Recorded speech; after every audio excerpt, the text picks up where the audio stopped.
The weight of the world often feels concentrated, a crushing force centered squarely on our chests. It's the feeling of waking up already exhausted, the dread that settles in before the day even begins to unfold. It's the silent scream trapped behind a smile, the isolating echo in a crowded room. This isn't a fleeting sadness. It's a pervasive darkness that clings, a shadow that distorts perception and steals joy. We know it by many names: depression, anxiety, mental anguish. But regardless of the label, the experience is devastatingly real. Perhaps you felt it yourself. The gnawing emptiness, the relentless self-doubt, the paralyzing fear that whispers insidious lies. Maybe you've watched a loved one struggle, their light dimming behind a veil of despair, and felt helpless in the face of their pain. The statistics paint a grim picture, a rising tide of mental health challenges that affects individuals of all ages, backgrounds, and walks of life. Yet amidst the clinical data and the societal stigma, there's a deeply personal, often unspoken, battle being waged. This battle isn't fought with weapons of steel, but with the fragile strength of the human spirit. It's a fight against the internal demons that seek to dismantle hope, erode self-worth, and ultimately extinguish the will to live. And in this fight, many find themselves lost in the labyrinth of their own minds, desperately searching for a lifeline, a beacon in the overwhelming darkness. We often turn to conventional treatments, therapy, medication, which can undoubtedly offer significant relief. But sometimes these avenues feel insufficient. Sometimes the pain runs too deep, the wounds too raw, to be healed by science alone. It is during these moments, when the familiar comforts fail, that we often reach for something more, something beyond the tangible. This is where the whispers of faith begin to resonate, not as a replacement for professional help, but as a complement, a source of spiritual sustenance that can nourish the soul and bolster the spirit. It's a recognition that we are not alone in our suffering, that there is a higher power, a compassionate presence that understands our pain and offers solace.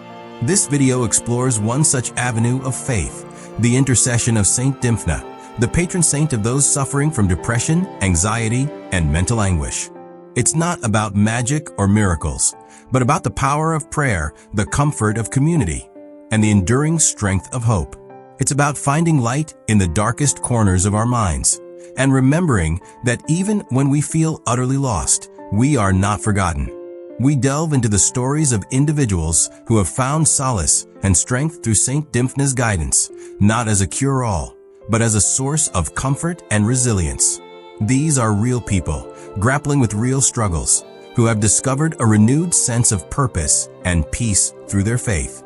Their experiences serve as a testament to the power of belief, the importance of connection, and the unwavering possibility of healing. The journey ahead isn't about offering simple answers or easy solutions. It's about creating a space for compassion, understanding, and hope. It's about acknowledging the profound pain of mental anguish and offering a gentle reminder that even in the deepest shadows, a single flicker of light can make all the difference. It's about finding strength in vulnerability and recognizing that we are all connected by the shared human experience of suffering and the enduring power of hope. Delving beyond the broad strokes of Saint Dymphna's narrative, we find a profound resonance in her own story of persecution and resilience.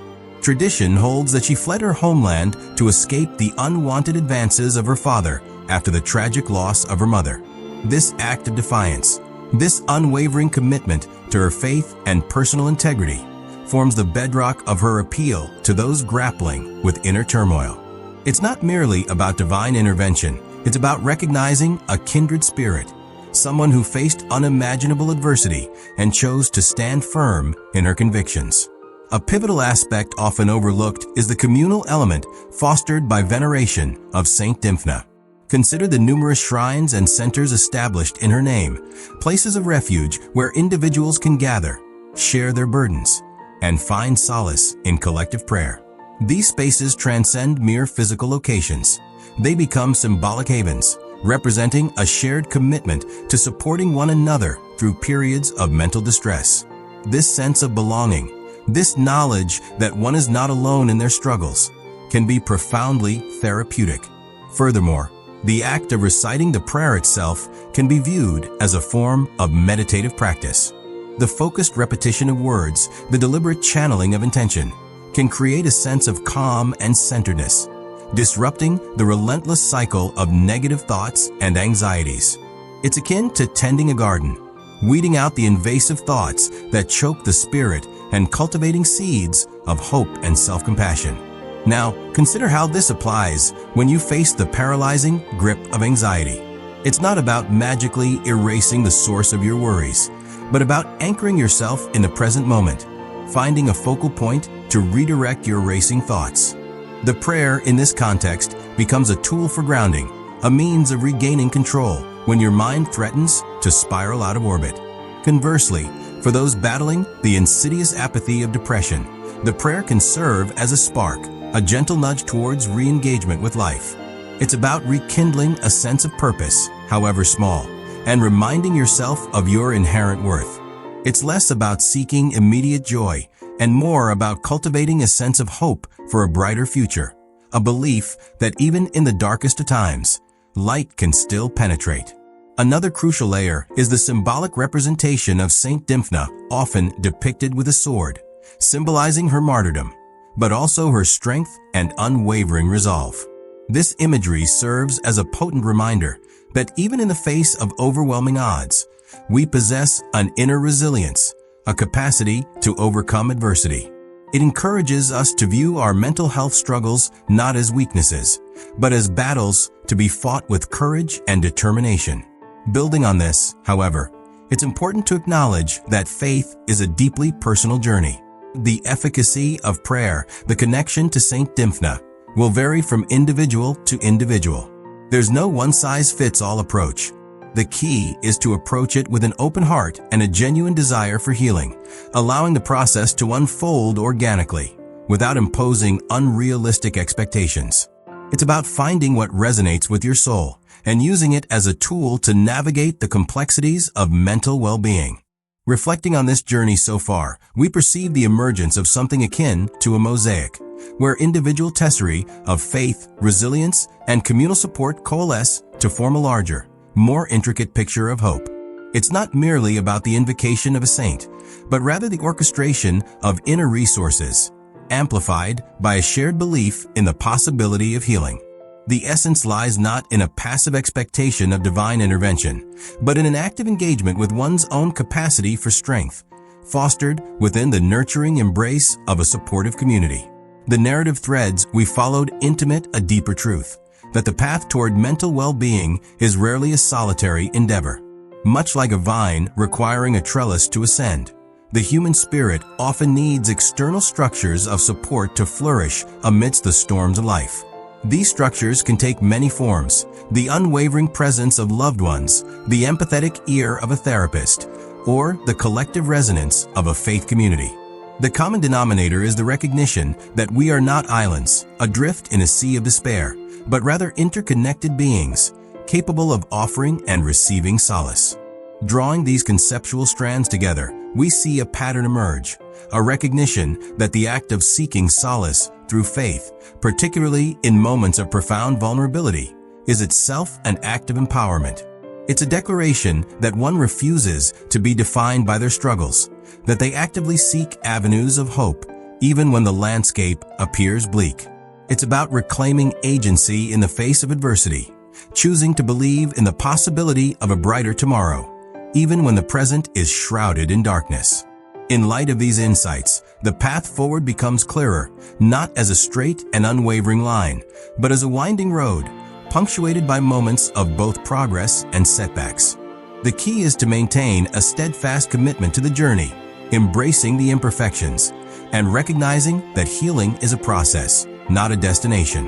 It's about cultivating self-compassion, acknowledging our vulnerabilities, and celebrating the small victories along the way. As we pivot towards the final reflection, consider the cumulative effect of these interwoven themes. It's as if we've been gathering kindling, piece by piece, preparing to ignite a flame of hope. Each element, the personal narrative of Saint Dymphna, The power of communal support, the meditative aspect of prayer, and the symbolic representation of inner strength contributes to the potential for illumination. The anticipation builds, not toward a miraculous cure, but towards a deeper understanding of the resources available to us, both within and without, as we navigate the complexities of mental well-being. The tapestry of experience we've been weaving reveals a profound understanding.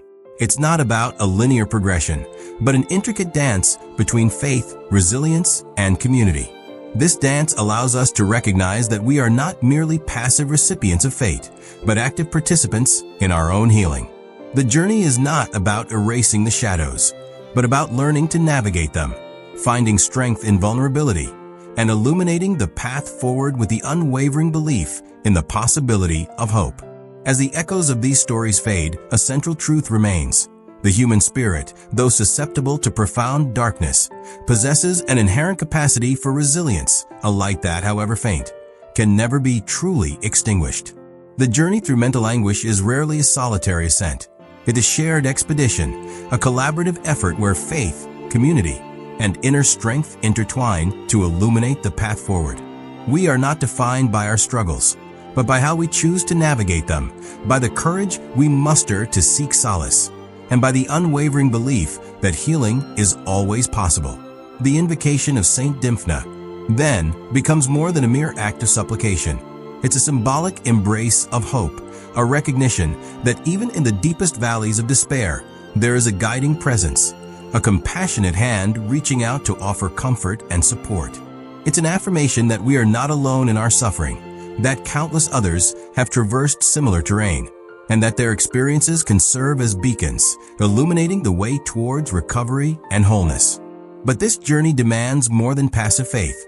It requires an active engagement with our own inner resources, a willingness to confront our vulnerabilities, and a commitment to cultivating self-compassion. It's about recognizing that setbacks are inevitable, that the path to healing is rarely linear, and that progress is often measured not in leaps and bounds, but in small, incremental steps. It's about celebrating those small victories, acknowledging our resilience, and finding strength in the knowledge that we are capable of overcoming adversity. Ultimately, the message resonates beyond the confines of faith or any specific tradition. It speaks to the universal human need for connection, for understanding, and for hope. It underscores the importance of creating supportive communities, where individuals feel safe to share their struggles, to seek help without shame, and to find solace in the shared experience of being human. It reminds us that vulnerability is not a weakness, but a source of strength, and that by embracing our imperfections, we can foster deeper connections with ourselves and with others. The true practice begins now, not in the recitation of prayers or the veneration of saints, but in the daily acts of kindness, compassion, and understanding that we extend to ourselves and to those around us. It begins in the quiet moments of reflection, where we cultivate self-compassion and acknowledge our own inherent worth. It begins in the conscious choice to embrace hope, even when the darkness seems overwhelming, and to believe in the possibility of a brighter tomorrow.